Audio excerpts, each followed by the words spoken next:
What is up, everyone? Welcome to another episode of Talking Timepieces with Tony. I'm Tony, and today I am wearing my Zenith Open Heart. This is a beautiful watch, man. I love this piece. It's classy. I've got it on the OEM strap right now. I have put it on various different straps, and it looks good. Either way you wear it, it looks good. So today's video, I hope you guys like it. And we're going to be talking about the watch market and will Rolex ever be back in the display cases like they were prior to the pandemic. So let's roll the intro and we'll get into it. Talking timepieces with Tony.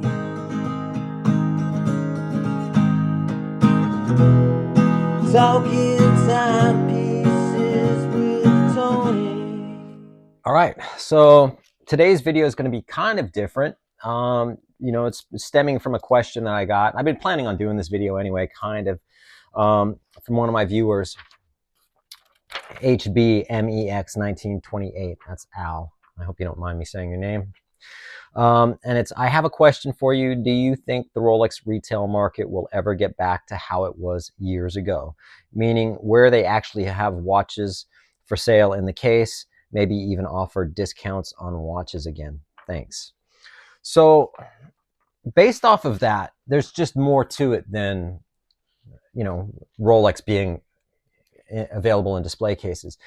I could do a simple sort of generic type response saying probably because the way the market is, but then maybe not because they're becoming more exclusive. So in this case, I don't usually write notes or have a script or anything like that. So what I essentially did is Forbes magazine has an article on the overall watch market, which I printed, and I'll read some of it, not the whole thing. And then I'm going to go into my take, some of the notes I've taken, plus stuff that I know anyway that I just had to kind of set myself some reminders of what to talk about.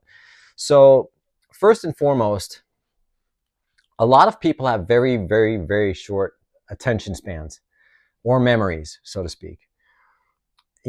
Before COVID, if you were into watches before COVID, like legitimately into watches, not like some new fan that jumped on the bandwagon, because once COVID hit and the watch market started exploding, everybody jumped on the bandwagon, right? And everyone became an expert. And it was like nothing like you've ever seen.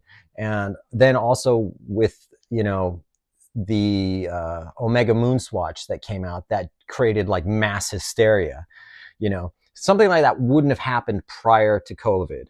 I guarantee you. In fact, Swatch probably wouldn't have done the collaboration if it wasn't for the fact that they want to cash in on this explosion in watches. Essentially, Swatch Group rescued Omega from, basically the quartz crisis, things like that. Or just essentially just, the Swatch Group has a huge impact on the luxury market.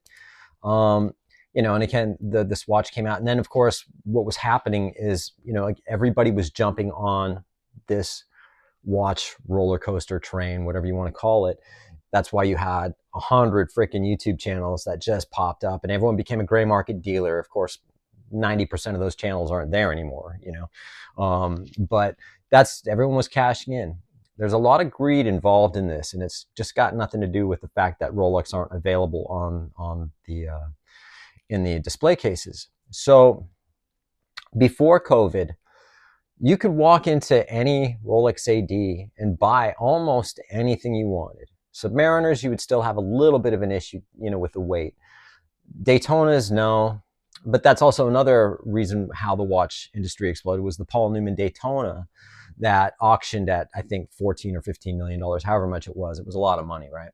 And so people were like, oh my gosh, I got to have a Daytona, So there's just different variables of how we ended up to where we've ended up. Back in 2018, and I've said this plenty of times, I went into Bindi Jewelers. I walked into Rolex, and their display cases were full.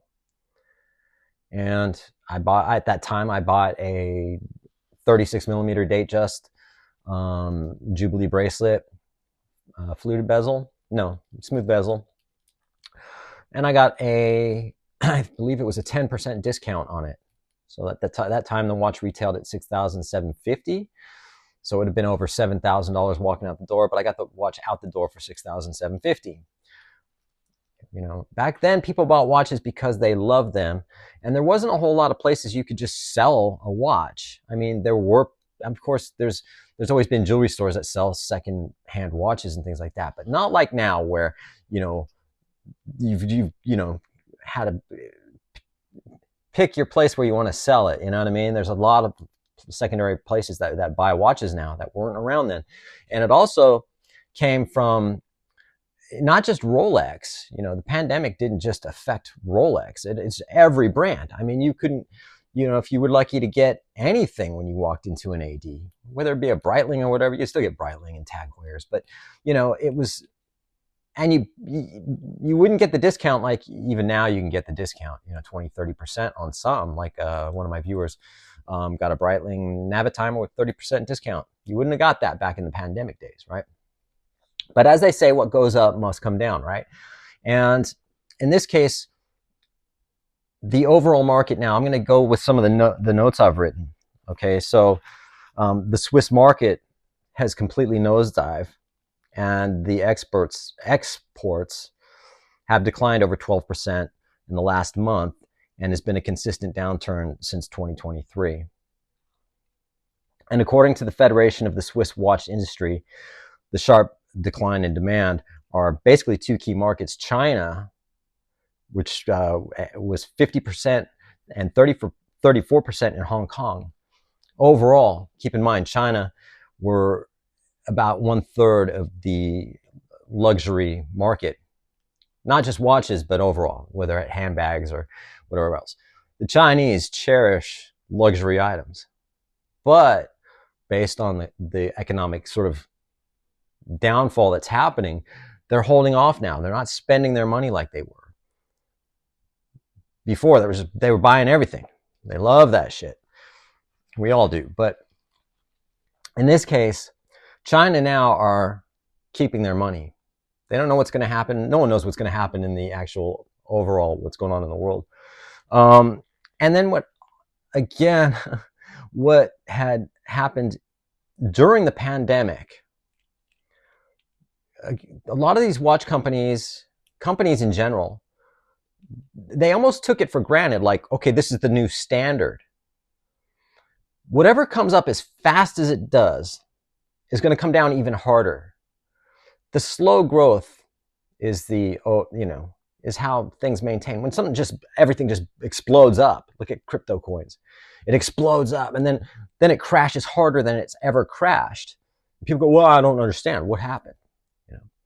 Well, that's what's happening with the watch industry. And these watch manufacturers are going, well, hey, shit, we got to cash in on this. We got to capitalize on this.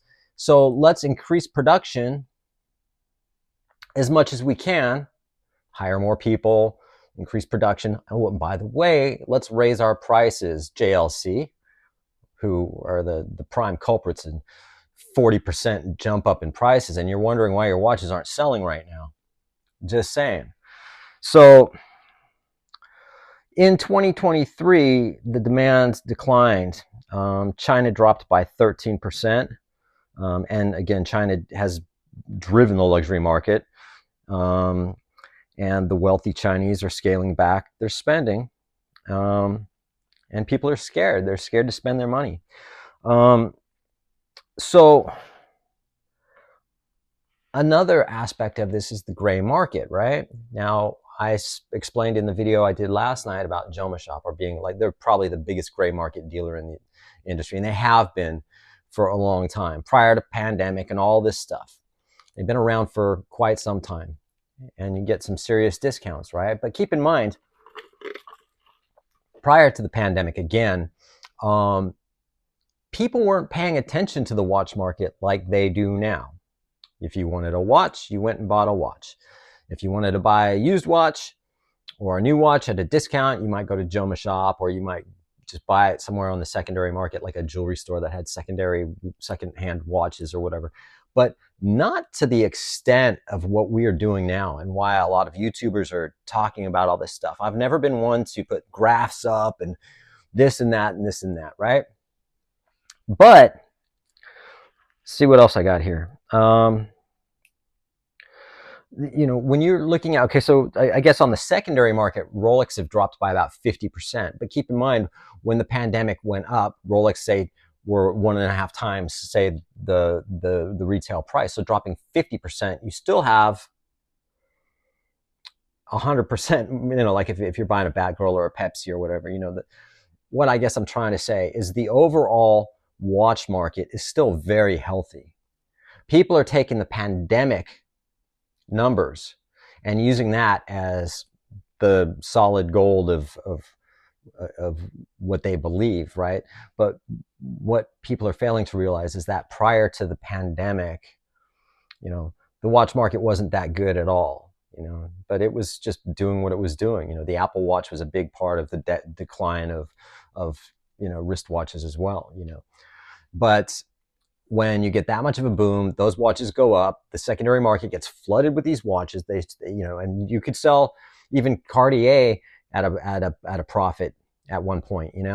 Some Cartiers, not all. But so the market is way up here, and now it's dropping to here, right? But you're still above where it was prior to the pandemic, and that's what people don't understand. Is we still have quite a large gap. We're just going by the pandemic numbers.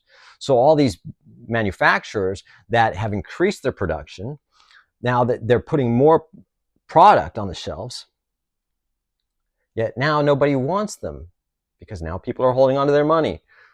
Maybe it's the fad that wore off or whatever it may be that is causing people to go, I'm going to not spend the money on a luxury item right now.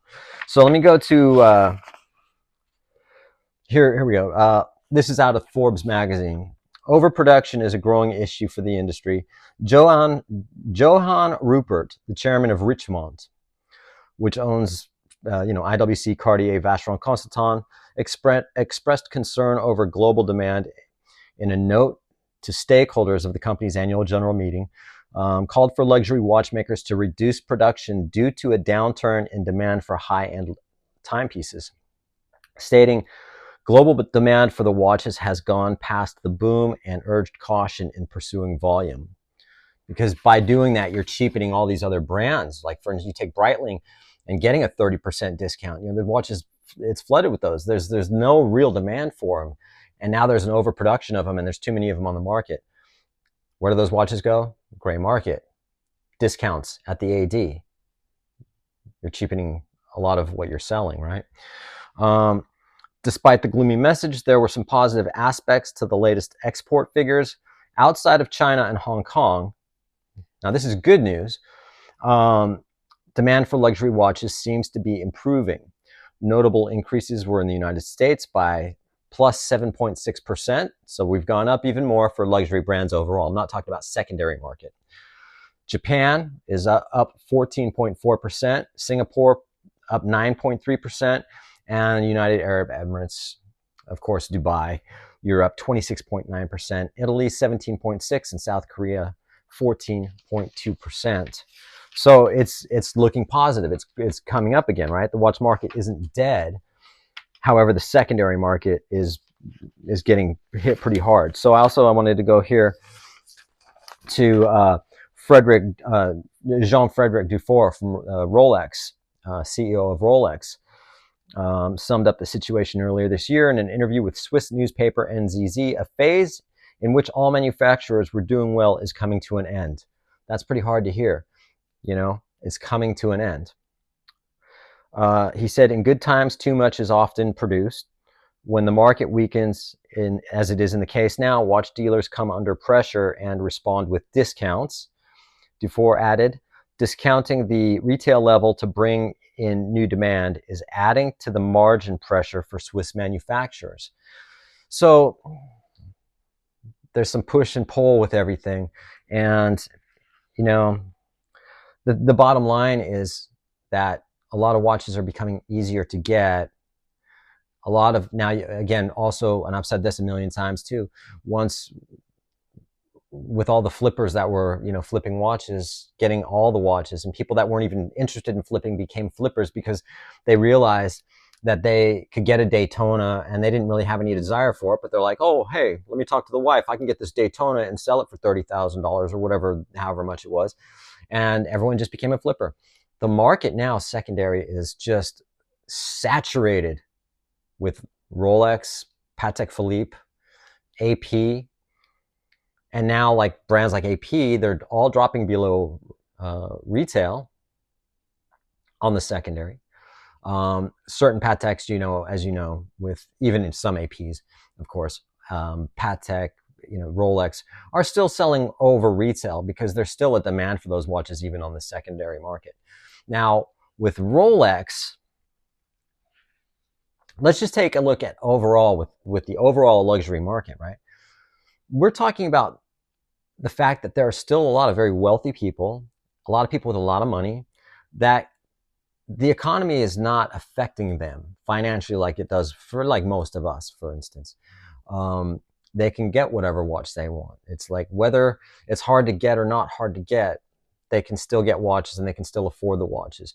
Not everybody in China is holding on to their money. Just the majority of the luxury market has declined based off of more people not purchasing, right? But there's still people that are purchasing it. So when you take brands like Rolex, Patek Philippe, Richard Mille, AP, whatever, there are still people that are buying those watches, plain and simple, right? So let's talk about the question at hand from Al. Will these watches be available and will they be on the shelves again? Well, here's the thing.